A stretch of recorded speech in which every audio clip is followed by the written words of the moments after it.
ये बात मैंने पहले भी कही थी, आज भी कह रहा हूँ। इसी बात को लेकर के दिल्ली पुलिस ने, क्राइम ब्रांच ने मेरे खिलाफ एक एफआईआर दर्ज की थी। तो उसमें अलग अलग धाराएं थी, उसको लेकर के आज सुनवाई होनी थी। तो कोर्ट ने अब इसकी नेक्स्ट तारीख दी है।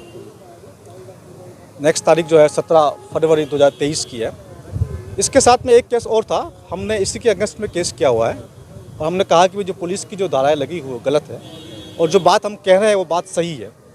और पुलिस मुझे अपने संवैधानिक दायित्व का निर्वहन करने से रोक रही है। मैं चाहता हूं कि जो मेरा ड्यूटी है देश के प्रति, संविधान के प्रति, राष्ट्र के प्रति, जनता के प्रति, उसको मैं निभाऊं, जबकि पुलिस उसमें रुकावट पैदा कर रही है। तो हमने पुलिस के ऊपर केस किया है कि ये सब एक षड्यंत्र के तहत हो रहा है। तो जो सब इंस्पेक्टर जिसने इसकी जाँच की थी उसको, उसके खिलाफ एक्शन लिया जाए।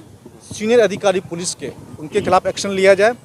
और जो पुलिस कमिश्नर है दिल्ली का, उसके खिलाफ एक्शन लिया जाए, उसके खिलाफ एफआईआर दर्ज की जाए। और दिल्ली का जो सीएम है उसके खिलाफ एक्शन लिया जाए। वो एक अलग केस हमने फाइल किया था, उसकी भी आज सुनवाई थी और उसकी सुनवाई भी अब जो है नेक्स्ट 17 फरवरी को। आप कह रहे हैं कि हम जनता को पिछले 2.5-3 वर्षों से लगातार जागरूक कर रहे हैं और हमारे सबके पूरी जो टीम जो लगी हुई है, हमारी टीम के प्रयासों से 4 करोड़ लोग ऐसे हैं जिन्होंने एक भी डोज नहीं ली है। सरकार ने पार्लियामेंट में ये बात बताई है।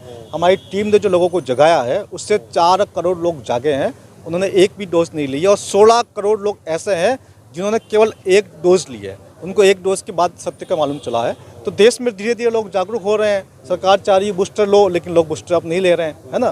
तो ये कहीं ना कहीं जो हमारी टीम काम कर रही है उसकी मेहनत का नतीजा है। लेकिन जो सरकार होती है वो तो जनता के लिए, आप एक तरीके से सरकार पे ही उंगली उठा देते हैं अगर आप ऐसा कहते हैं। अगर सरकार जनता के लिए है तो एक बात बताइए, ब्रिटेन की रानी की मृत्यु हुई है ना, तो ब्रिटेन की रानी की मृत्यु होने से हमारे देश में किस बात के लिए आप झंडा झुकाएंगे, किस बात के लिए हमारे देश में आप राष्ट्रीय शोक घोषित करेंगे? ये कहने के लिए देश आज़ाद है। आज भी वो 54 देश जिसे कॉमनवेल्थ कहा जाता है ना।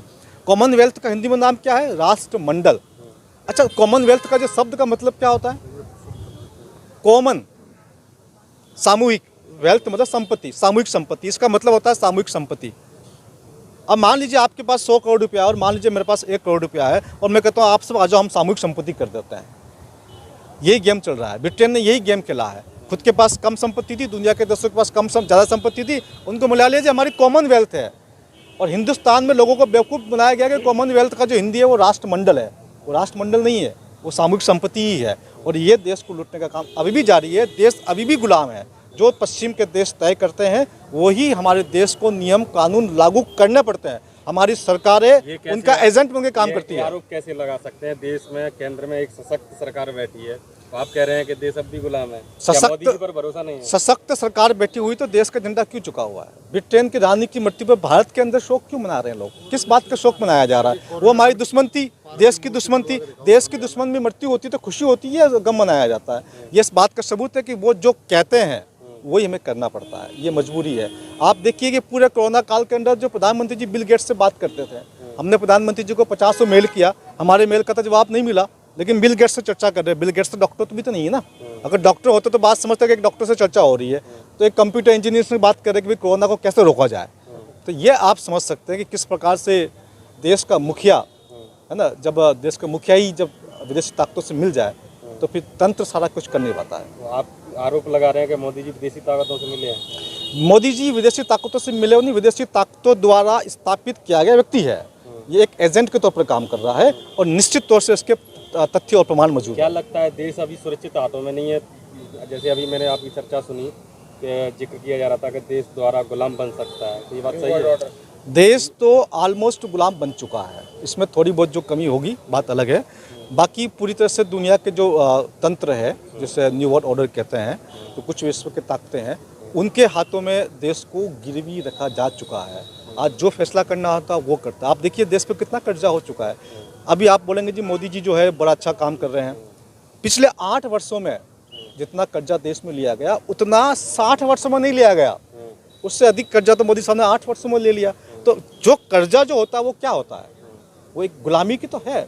जो कर्जा देगा वो कुछ न कुछ शर्तें रखेगा, और वो शर्तें क्या सार्वजनिक तो होती नहीं है। वो शर्तें यही होती है कि भैया हम बोलेंगे जी आपके यहाँ पर महामारी है तो आपको मानना पड़ेगा, आपको जनता को बताना पड़ेगा जी महामारी है। जब 1947 से बाद आज़ाद हुआ तो $1, 1 पाउंड, 1 रुपया बराबर था। तो आज अगर विकास हुआ है तो $1, 1 पाउंड, 1 रुपया बराबर क्यों नहीं है? बराबर होना चाहिए ना, विकास हुआ है तो। हम 80 गुना, $1 80 का हो गया ना, 80 गुना, 80 टाइम्स नीचे गए हैं। मतलब जब देश आज़ाद हुआ तब देश पे कर्जा बिल्कुल शून्य था। तो इसका जिम्मेदार कौन है? इसका जिम्मेदार तमाम जो सरकार अब तक आई है, कोई एक बात नहीं है, तमाम सरकारें हैं जो अब तक की जो सिद्धि सरकार आई, इसके लिए जिम्मेदार ये तंत्र जो पूरा बनाया गया है। कौन ये सा तंत्र सही है, वो इसका समाधान क्या है?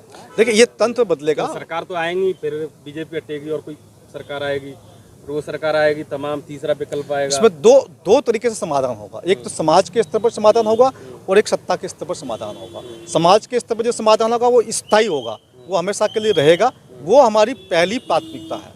एक एक व्यक्ति को योद्धा बनाना, एक एक व्यक्ति को जागरूक करना है। जब एक एक व्यक्ति लड़ेगा सिस्टम के साथ में, तो कोई दुश्मन आ भी जाएगा और सेना हार भी गई तो अंदर एक मजबूत सेना पहले से तैयार खड़ी होगी। अगर लोग यहाँ पर घूमेंगे, दुश्मन यहाँ पर घूमेंगे तो देश की सेना पर विश्वास नहीं है और देश की सरकार पर विश्वास नहीं है, आम जनता को क्या जरूरत पड़ेगी लड़ने की? एक बात बताइए, क्या देश की सेना हार नहीं सकती? क्या देश की सेना हार नहीं सकती? तो उसके लिए मोदी जी ने किया है ना, जो नहीं, मैं 4 साल के लिए जो योजना बनाई है। ठीक है, उसके बावजूद 4 साल रिटायर होने के बाद उसके बावजूद क्या देश की सेना आज दिन तक भी हारी नहीं है? कौन सी देश की सेना? अभी देखो, रशिया इतना ताकतवर है, वहाँ घुस गया था यूक्रेन के अंदर, वहाँ से पीछे हटना पड़ रहा है उसको। कोई भी सेना कितनी ताकतवर होते हैं, अगर मान लीजिए हमारी सेना 10 युद्ध लड़ती है और 9 जीत गई, 1 हार गई, तो दुश्मन तो आ जाएगा ना घर के अंदर। जब हार गए तो अंदर एक एक व्यक्ति सैनिक बन के खड़ा होगा, तो दुश्मन को यूँ भागना पड़ेगा। तो स्थायी समाधान सरकार के स्तर पर नहीं है, स्थायी समाधान राजनीति के स्तर पर नहीं है, स्थायी समाधान समाज के स्तर पर है। समाज को जागरूक करेंगे, समाज को योद्धा बनाएंगे, समाज को सैनिक बनाएंगे। वो एक पक्ष है, वो महत्वपूर्ण पक्ष है। राजनीति परिवर्तन, सत्ता परिवर्तन, ये एक गौण है, ये बहुत ज़्यादा बड़ा मुद्दा नहीं है। क्या चाहते हो, क्या परिवर्तन चाहते हो, क्या मतलब देश की जनता को समझाना चाहते हैं? थोड़ा मोटा देश का दुश्मन अगर यहाँ घुसता है इस देश के अंदर, तो जनता उठा करके एक एक पत्थर तो मार ही सकती है। जिसके हाथ में जो वो मार सकता है। एक मोबाइल भी अगर पटक के मार दोगे तो वो तो उसका सिर फूट जाएगा। तो देश का दुश्मन किसी भी वजह से हमारे देश के अंदर घुसता है, या देश के भीतर जो ताकतें हैं जो दुश्मन से मिली हुई है, उन ताकतों को समाप्त करने की जिम्मेदारी जो जनता है उसकी है। जनता को ही उन्हें समाप्त करना पड़ेगा। हो सकता है कि कोई सेना, कोई संगठन। क्यों लगता है आपको कि ऐसे देश में ऐसी नौबत आएगी?